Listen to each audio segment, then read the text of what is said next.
सबसे पहले इस वक्त की बड़ी खबर 2006 के मुंबई ट्रेन ब्लास्ट में ये बड़ी खबर सामने आ रही है, जहां हाई कोर्ट के फैसले पर सुप्रीम कोर्ट की रोक। हाई कोर्ट ने सभी आरोपियों को बरी कर दिया था। बॉम्बे हाई कोर्ट के फैसले पर रोक लगा दी गई है सुप्रीम कोर्ट की तरफ से। हाई कोर्ट ने 12 आरोपियों को बरी किया था। ब्लास्ट में 189 लोगों की मौत हुई थी, 824 से ज्यादा लोग घायल हुए थे। हमारे सहयोगी अश्विन हमारे साथ जुड़ गए हैं, साथ ही अरविंद भी सुप्रीम कोर्ट से जुड़े हैं। सबसे पहले अश्विन का रुख करते हैं। अश्विन, आप उन पीड़ित परिवारों के साथ हैं जो 19 साल से इंतजार कर रहे थे न्याय का, क्या रिएक्शन पहला? जी बिल्कुल, मेरे साथ पीड़ित परिवार है। गोविंद सोलंकी जिनकी ट्रेन ब्लास्ट में मौत हुई थी, उनकी पत्नी है इस वक्त हमारे साथ। ये जिस दिन ये फैसला आया था हाई कोर्ट का, उसके बाद से बहुत दुखी थी, लेकिन अब चूंकि सुप्रीम कोर्ट ने इस फैसले पर रोक लगाई है, इस पर इनकी क्या प्रतिक्रिया हम जानेंगे। माता जी, जो है आज सुप्रीम कोर्ट ने हाई कोर्ट के फैसले पर रोक लगा दी है, जिसमें 12 लोगों को बरी कर दिया गया था, क्या कहेंगे आप? मैं यही बोल रही हूँ, हमको न्याय चाहिए, न्याय दो हमको निर्दोष को क्यों मारा? हमने क्या गुनाह किया था? सरकार को मैं रिक्वेस्ट करती हूँ, हाथ जोड़ती हूँ कि हमको न्याय दो। न्याय के बिना हमको कुछ नहीं चाहिए, हमको न्याय चाहिए। उन लोगों का फांसी दो, का उम्र कैद की सजा दो। हम लोग को कुछ बोलने को भी नहीं आता, क्या बोलेंगे, क्या करने गए, हमको जानते भी नहीं क्या है क्या नहीं। हमको न्याय चाहिए, न्याय की देवी जो, अगर मैं हाथ जोड़ के प्यार पड़ती हूँ न्याय की देवी को हमको न्याय चाहिए। उन लोगों को उम्र कैद की सजा दो, का उसको मौत दो, बस। उन लोगों को छोड़ो मत, वरना ये बहुत हमको दर्द होता है। उनको छोड़ा, हमको दर्द हो रहा है, रात दिन हमको रोने को आ रहा है कि उनको क्यों छोड़ा तुम लोग ने? तो उसने गुनाह नहीं किया था तो उसको नहीं छोड़ना मांगता था।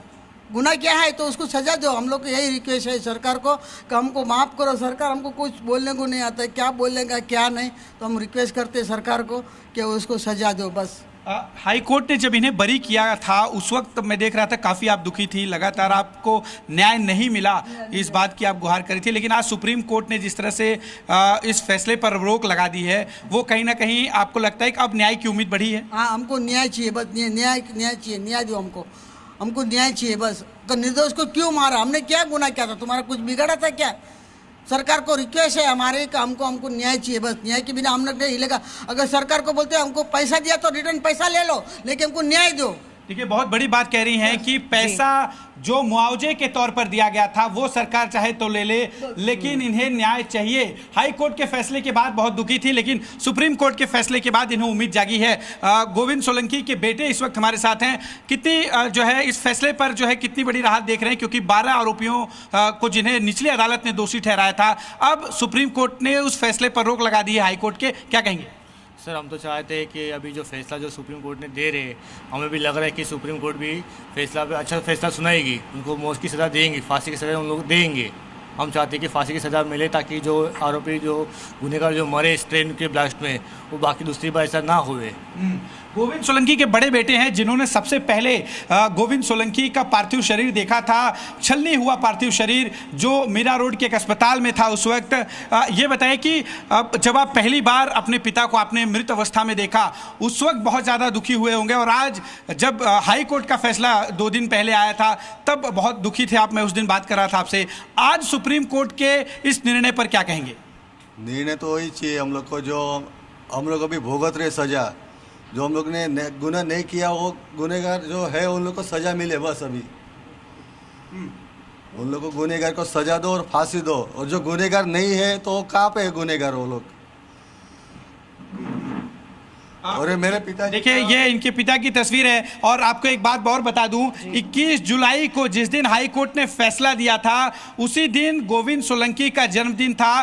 परिवार ये सोचकर और भावुक हो रहा था कि उनके पिताजी का जिस दिन जन्मदिन है, उसी दिन हाई कोर्ट ने 12 दोषियों को जो निचली अदालत से दोषी करार दिए गए थे, उन्हें बरी कर दिया था। लेकिन अब सुप्रीम कोर्ट ने बड़ा फैसला लेते हुए साफ तौर पर सभी दोषियों को नोटिस जारी करने के लिए कहा है और हाई कोर्ट के फैसले पर रोक लगा दी है। परिवार चाहता है कि उन्हें न्याय मिले। हम लोग को न्याय चाहिए, बाकी कुछ नहीं। जो मुआवजा दिया है वो वापस लिया जाए, न्याय दो, नहीं तो मुआवजा वापस लो अभी। अच्छा, आप मुआवजा देने के लिए तैयार हैं, लेकिन अगर न्याय नहीं मिलेगा तो आपका जो है जो विरोध है वो जारी रहेगा? हाँ, वो जारी रहेगा। हमारा घर भी बेच के वापस दे देंगे पैसे, तो हम लोग को न्याय दो अभी। मुआवजा क्या नहीं, हुआ न्याय था? थोड़ा चाहिए सा मुझे परिवार बताइए की कि तरफ जिस से दिन साफ ये कहा घटना गया। हुई अरविंद सिंह भी सुप्रीम कोर्ट से इस वक्त हमारे साथ जुड़ चुके हैं, सीधे उनका रुख करते हैं। अरविंद, बड़ी बात है, निचली अदालत के फैसले को हाईकोर्ट ने पलट दिया और हाईकोर्ट के फैसले पर स्टे ऑर्डर अब सुप्रीम कोर्ट का सामने आ गया। महाराष्ट्र सरकार ने भी चैलेंज किया हजारों पन्नों की रिपोर्ट में, लेकिन हाईकोर्ट ने यह कहा था कि कोई ऐसा ठोस सबूत नहीं है कि यही गुनहगार हैं और इन्हें दोषी ठहरा दिया जाए। अब आगे क्या? देखिए, इस मामले में सुप्रीम कोर्ट ने 2-3 बातें साफ की हैं। पहली बात यह कि सुप्रीम कोर्ट ने हाई कोर्ट के आदेश के उस हिस्से पर रोक लगा दी है जिसमें हाई कोर्ट ने अपने निष्कर्ष में इस केस में ट्रायल पर सवाल खड़े किए थे। एसजी तुषार मेहता का यह कहना था कि इस केस में जो टिप्पणियां की गई हैं बॉम्बे हाई कोर्ट की तरफ से, वो ऐसी टिप्पणियां हैं कि उनमें मकोका के तहत जो दूसरे केस चल रहे हैं उनका ट्रायल भी प्रभावित हो सकता है, लिहाजा हाई कोर्ट के आदेश के इस हिस्से पर रोक जरूरी है। तो सुप्रीम कोर्ट ने हाई कोर्ट के आदेश पर रोक लगा दी है। दूसरी महत्वपूर्ण बात यह कि जिन आरोपियों को बरी किया गया है, जिन लोगों की रिहाई हो गई है जेल से, हाईकोर्ट के आदेश के मुताबिक अभी उनको वापस जेल नहीं भेजा जाएगा।